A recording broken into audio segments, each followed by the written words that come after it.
Vencer es tradición.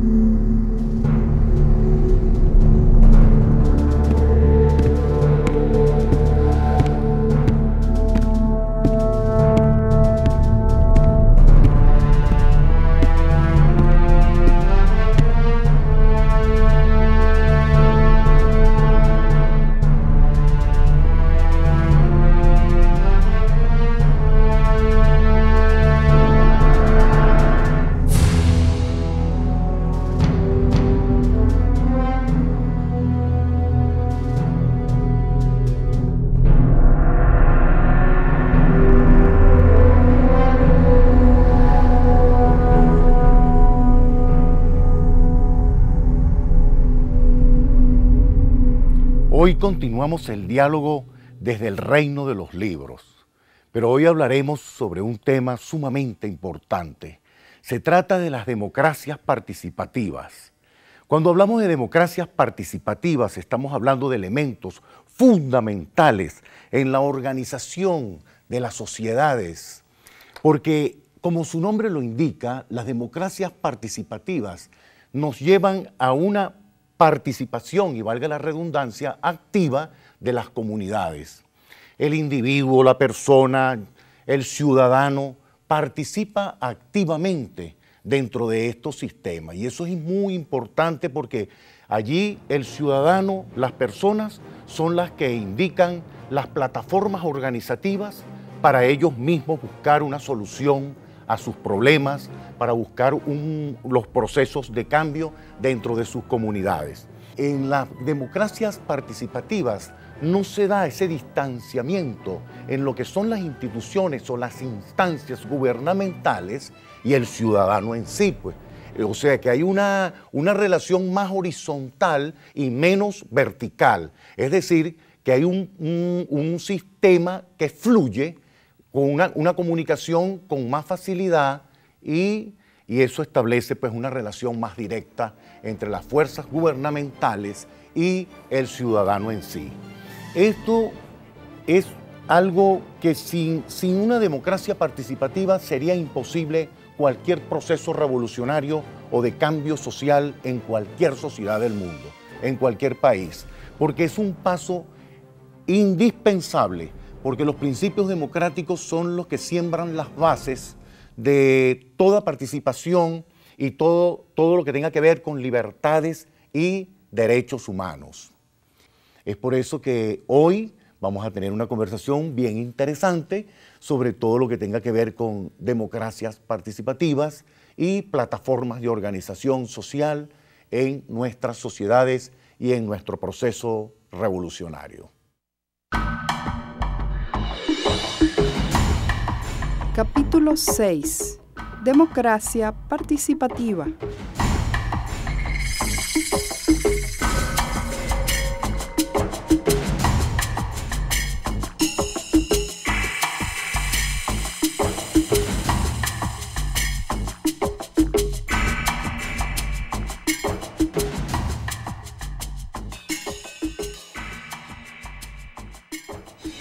En 1789 se da un hecho histórico fundamental que prácticamente cambia el rumbo de la historia. Se trata de la toma de la Bastilla o la Revolución Francesa, que acaba por completo con el absolutismo, es decir, con la monarquía, y donde los poderes que estaban instalados adjuntos a la monarquía también se debilitan. Este movimiento es dado por fuerzas diversas dentro de la sociedad, pero hay una participación activa del pueblo, es decir, una manifestación popular. Y esto genera algo muy importante porque de allí se da una asamblea nacional.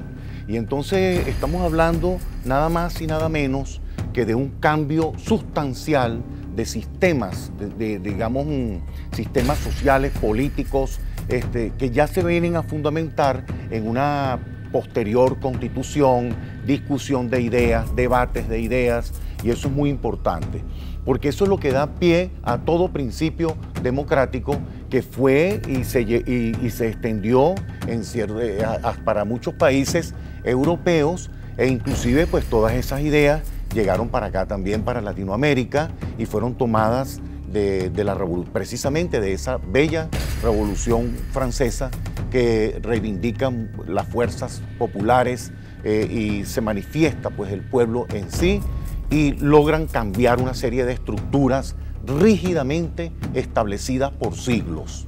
Ahora bien, ¿cómo se manifiesta en nuestro país en la actualidad todo lo que fue este hecho histórico? Estamos tratando, ¿verdad?, de atar el hilo histórico precisamente con esos acontecimientos, y estamos en presencia de un proceso de una democracia participativa que no es más que consecuencia de todo también lo que fue la Revolución Francesa. Por eso hoy en día observamos que hay sistemas de organización sociales que tienen que ver con los consejos comunales, tienen que ver con grupos sociales que se organizan ellos mismos para participar, para también tomar decisiones, para tener una participación activa en las contiendas electorales. Ya las personas no van ciegamente a las urnas electorales a elegir a rostros invisibles, sino que ya saben ya precisamente con estudios previos, con análisis previos, con reflexiones hechas con antelación, saben a quién van a llevar a las instancias gubernamentales. Y esto es muy importante, porque esto genera también una serie de manifestaciones también así populares, porque al organizarse la sociedad, esto genera por naturaleza una cantidad de fenómenos así que son extraordinarios. Por ejemplo, en Venezuela tenemos lo que son las misiones que tienen que ver con el sistema de salud, que tienen que ver con educación, con cultura en general, y así sucesivamente. Y estos son procesos de organización que serían imposibles que se llevaran a cabo sin dar ciertos pasos fundamentales, como son pasar del criterio netamente individualista, el criterio netamente centrado en lo individual solamente, sin mirar el rostro de los demás. Y esto nos lleva directamente a todo proceso que tenga que ver con lo colectivo.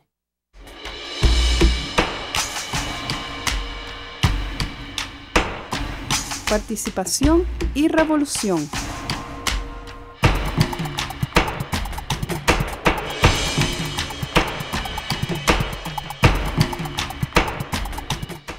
¿Por qué la democracia participativa es bandera de esta revolución y debería ser bandera de todas las revoluciones en el mundo? Primero que todo, porque esta revolución tiene una característica peculiar, muy especial, que responde a un proceso voluntario de los ciudadanos y no a una, digamos, acción que llega por las armas.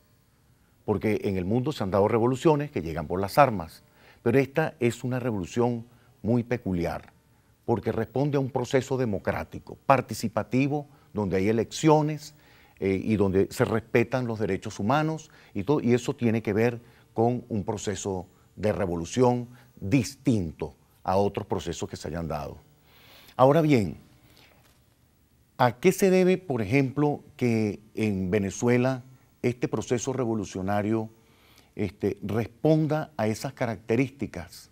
Porque dentro de la situación que vivió el país en décadas pasadas, la persona fueron adquiriendo cierta conciencia también con lo que iba sucediendo y en determinados momentos se dieron estallidos de manera amorfa totalmente. Cuando hay un estallido social, eso es impredecible. Entonces fueron marcando como ciertas señales que ya la sociedad estaba como asfixiada, como estrangulada dentro de un neoliberalismo exorbitante, de unas políticas económicas que no respondían a las necesidades del ciudadano. Esto crea de una manera casi automática una gran necesidad de cambio. Y es así como comienza entonces este proceso democrático, ¿verdad?, con la participación de la ciudadanía, de la población, en generar una serie de cambios sustanciales, cambios estructurales dentro de nuestro país. Se pueden cometer errores como en todo proceso revolucionario y político, social, económico, se cometen errores, ciertamente, pero esos errores se van corrigiendo dentro del mismo proceso, porque esto es un proceso crítico donde se revisa constantemente para poder mejorarlo, porque si no, entonces no sería proceso revolucionario. Es interesante destacar que la organización social viene dada precisamente por las necesidades de cada comunidad. Ellos, los integrantes de cada comunidad, deciden qué tipo de organización, qué características va a tomar su organización dentro de sus respectivas comunidades. Y esto es muy importante porque es un mirarse desde cerca, desde donde están precisamente la realidad palpable que se vive diariamente, y no hay una imposición desde afuera, ¿verdad?, a decir que hay un patrón rígido, inflexible de organización, sino que las mismas organizaciones sociales, los mismos grupos sociales se organizan según sus criterios, según sus necesidades y según las tomas de decisiones que ellos mismos organicen, a las conclusiones que ellos mismos lleguen allí. Por ejemplo, en el mundo del reino de los libros, hoy nos podemos dirigir muy especialmente a la misión Robinson, y es muy importante porque una misión que apunte la mirada hacia enseñar a leer y escribir al ciudadano, al pueblo, aquel que estuvo olvidado, aquel que nunca tuvo acceso a la lectura, a la escritura, a acercarse al mundo de los libros. Eso es muy importante. Yo creo que por más adversario que pueda tener un proceso político revolucionario como este, tiene que reconocer inmediatamente, yo creo que en cualquier parte del mundo, que cuando hay una acción como esta, de llevar una misión tan humanitaria como esta, como enseñar a leer y a escribir a las personas, eso indiscutiblemente, yo creo que la persona que diga que esto es negativo, pues una persona que sencillamente está enferma o está desviada, ¿entiende? Porque enseñar a leer y escribir es abrir una nueva ventana hacia el mundo. Son misiones que atiende a todo ciudadano sin distinción de ningún tipo. Entonces, cuando se da este tipo de organización social, sí se sientan bases fuertes para cualquier proceso revolucionario. De otra manera, sería un proceso frágil, vulnerable, susceptible, porque cuando se descuida precisamente a la población, todo sistema de poder es frágil y susceptible.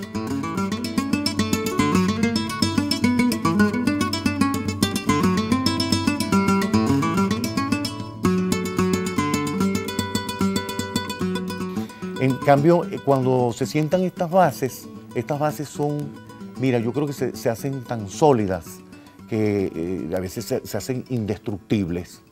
Hay un cuento de un autor chino que se trata de una estatua que está sostenida por una cantidad de piedras en su base, y la estatua siempre era admirada por su belleza, por su grandeza, por su majestad, ¿entiendes? Admirada totalmente, y nadie miraba todas esas piedritas que estaban allí.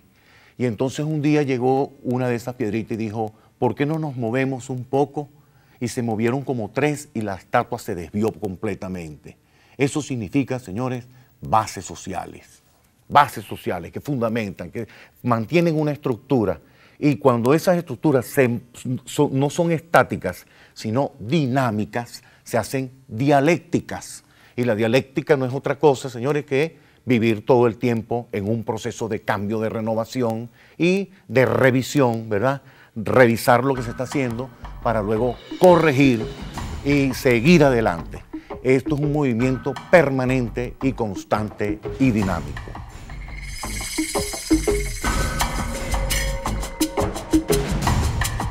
Proyecto en revolución.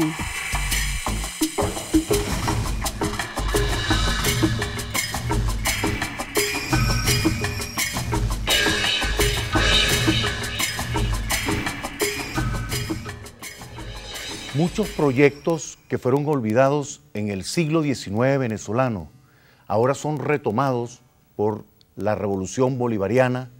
Uno de ellos es el proyecto de ferrocarriles. Tengo por acá cerca los contratos originales sobre ferrocarriles en Venezuela que se dan durante la época de Guzmán Blanco. Guzmán Blanco firmaba los contratos directamente con William Penn en Inglaterra, en Londres específicamente, y también con consorcios alemanes. Muchos de estos ferrocarriles se llevaron pues, y se instalaron y funcionaron algunos años. Pero no olvidemos que en el siglo, comenzando el siglo XX, aproximadamente después de 1904, surge la industria automovilística en Venezuela y se instala la Ford en nuestro país. Esto indica que al instalarse ya la industria del automovilismo, surgió una gran necesidad de hacer carreteras y abandonar las locomotoras poco a poco, es decir, abandonar los trenes. Cuando se abandonan los trenes y se implementa pues, la construcción de carreteras, no olvidemos que en ese momento estaba gobernando el dictador Juan Vicente Gómez y él utiliza, digamos, la mano de obra, ¿verdad?, de algunos gente que estaba en prisión, sobre todo presos políticos, para hacer las carreteras por donde iban a pasar los carros que traía los automóviles que traía la Ford. Ahora bien, estos contratos ferrocarriles, como dije, muchos de ellos se llevaron a cabo. Sin embargo, si revisamos los contratos originales y revisamos todas las condiciones en que estaba entregando Guzmán Blanco a las empresas que iban a realizar la construcción de los trenes, nos llama a reflexión. Y la reflexión es la siguiente. Fíjense, cuando se establece en casi todos los contratos, el de Puerto Cabello a Valencia, el de Barquisimeto, el de Guanta de Oriente, y así todos los ferrocarriles que estaban ya planificados y muchos de ellos en funcionamiento, pero se establecía en los contratos lo siguiente: las compañías extranjeras, o sea, las compañías que iban a realizar la obra de los trenes, las vías férreas, tenían un dominio sobre ese tren, sobre esa vía férrea, por 100 años. Es decir, que un proyecto de ferrocarril, un contrato que se firmara en 1885, como lo fue el que llegaba hasta Barquisimeto, que no es otro sino el ferrocarril Bolívar, que iba a las minas de Aroa, y hacen un ramal, una extensión hasta Barquisimeto, Estado Lara. Ese ferrocarril, por ejemplo, en 1885, iba a pertenecer al país en 1985. Esa es una de las primeras desventajas que tenían esos proyectos allí cuando Guzmán Blanco. Por otra parte, es bueno señalar que a ambos lados de la vía férrea, del tren, o sea, de los rieles, el consorcio, el dueño de la obra, las compañías, tenían un dominio sobre las tierras que 500 metros a ambos lados de la vía férrea. Es decir, que cualquier riqueza que encontraran allí, ellos tenían derecho a poseerla. Si querían sembrar, cultivar, ellos tenían pleno derecho. Si cualquier recurso natural que estuviese allí, ellos podían disponer tranquilamente de esos recursos. Ahora imagínense, eso representa una gran desventaja, porque imagínense en una línea férrea que tuviera, por ejemplo, 300 kilómetros, si estamos tomando en cuenta que 1 kilómetro completo es de la compañía que está haciendo el tren, entonces, ¿cómo fuese el panorama territorial venezolano en la actualidad, me imagino, estuviera primeramente lleno de colonias inglesas, alemanas, francesas y quién sabe qué tipo de instalación, no sé, no me atrevo a afirmar, pero a lo mejor se hubiesen establecido colonias porque eran grandes extensiones territoriales. Ahora bien, esos dos aspectos son en verdad muy negativos. Los que acabo de señalar, que el tren iba a ser del país 100 años después de funcionamiento. Entonces, ¿qué es lo que pasa con estos trenes y cómo se conectan con el siglo XXI? Porque en este proceso bolivariano se está conectando lo que es el siglo XIX con todo lo que se vio interrumpido durante todo el siglo XX. Entonces, en el siglo XXI se retoman todos estos proyectos, ¿pero qué? De una manera diferente. Aquí no se le está entregando el tren a ninguna compañía, no estamos creando una deuda y, por otra parte, se está haciendo sin fines de lucro, sino para prestar un servicio que ahora está en discusión, a ver si creo que lo van a llevar casi a un servicio gratuito para toda la población venezolana.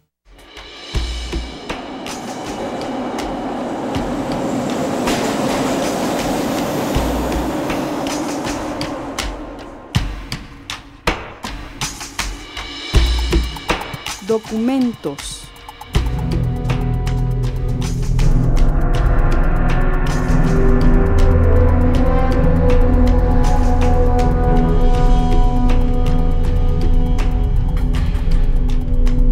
Les voy a mostrar algunos documentos originales sobre contratos de ferrocarriles en Venezuela. Por lo menos acá tenemos este manuscrito del ingeniero Edmundo Curiel, Gran Ferrocarril de Venezuela, 1899. Aquí está especificado toda la ruta que iba a seguir el Gran Ferrocarril de Venezuela, que no es más que el ferrocarril que viene ya de Valencia para hasta Caracas. Entonces es bueno que se conozca el original de estos proyectos, como lo decía anteriormente, que fueron interrumpidos en el siglo XIX, pero retomados por esta revolución bolivariana en el siglo XXI.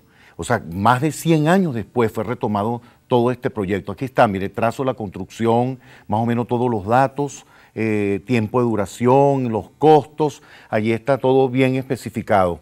Este es el contrato, fíjense, para el ferrocarril de Puerto Cabello a Valencia, 1885. Ahí está, Legación de Venezuela en Londres. Ferrocarril de Caracas a la colonia Guzmán Blanco, 1884, dice acá adentro, ¿verdad? Ahí está el documento original, ¿ves? Entonces, pero yo quería mostrarles otra parte que la considero muy importante, porque allí se especifican algunos datos que considero que se los voy a leer porque lo considero de suma importancia. Miren lo que dice el artículo 2. La duración de este derecho será de 99 años a contar desde la fecha de la conclusión del ferrocarril, y durante este tiempo el gobierno de Venezuela se compromete a no construir ni ceder a ninguna persona o compañía el derecho de construir ferrocarril alguno entre Valencia y Puerto Cabello. Ahí están las cláusulas bien claras de cómo iban a hacer, digamos, el proceso pues, de construcción, y ahí sigue detallando más o menos cómo se iba a establecer pues, el contrato. También tenemos una parte de cálculos de vía férrea de Alberto Smith, el ingeniero Alberto Smith, diagramas y cálculos manuscritos relativos al Gran Ferrocarril de Valencia. Fíjense lo importante de esto, ¿no? Fíjate, ahí están los cálculos, ¿no? Los cálculos, los planos están todos allí, ¿ves? Los apuntes. Y esto es materia de estudio, esto es muy interesante porque es interesante consultar la fuente, los documentos originales. Así pues, que entre otros proyectos también estuvo planificado en 1898 un transporte por cable de acero, que es un poco lo que está retomando ahorita el gobierno bolivariano también. En un momento se planificó, repito, en 1898, se planificó un transporte por cable que iba de La Victoria a San Juan de los Morros y de Altagracia de Orituco a La Victoria. Primero se iban a hacer las pruebas con animales, productos agrícolas y todos a ser trasladados, y después iban a probar con personas. Y así sucesivamente. En salud también habían proyectos, en muchas ramas pues variadas, pero todos esos proyectos fueron olvidados. Entonces, la Revolución Bolivariana, indiscutiblemente, no hay duda alguna, está retomando todos esos proyectos. Y entonces, uno de esos proyectos al cual hemos hecho referencia, que lo considero muy importante, dado a todas las conversaciones y todos los trabajos que se vienen realizando, es el del ferrocarril en Venezuela, que ojalá sea bastante fructífero y se extienda por todo el territorio nacional.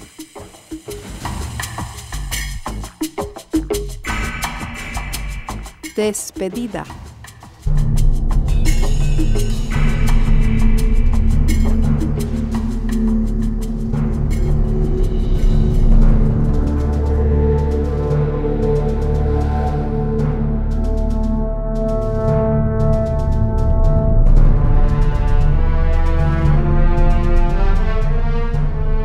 Y así hemos llegado al final de estos encuentros con los libros, con las ideas y la palabra.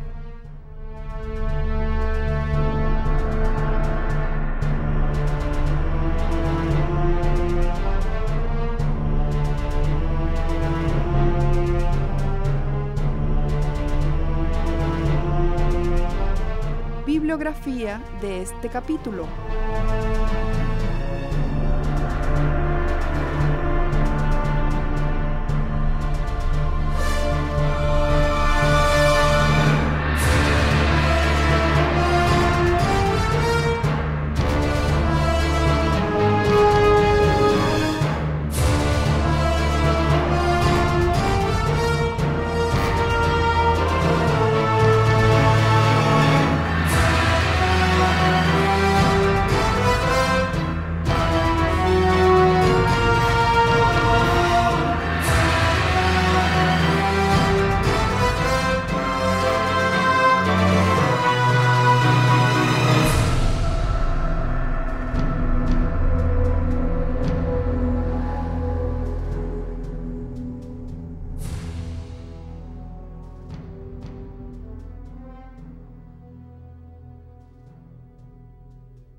Vencer es tradición.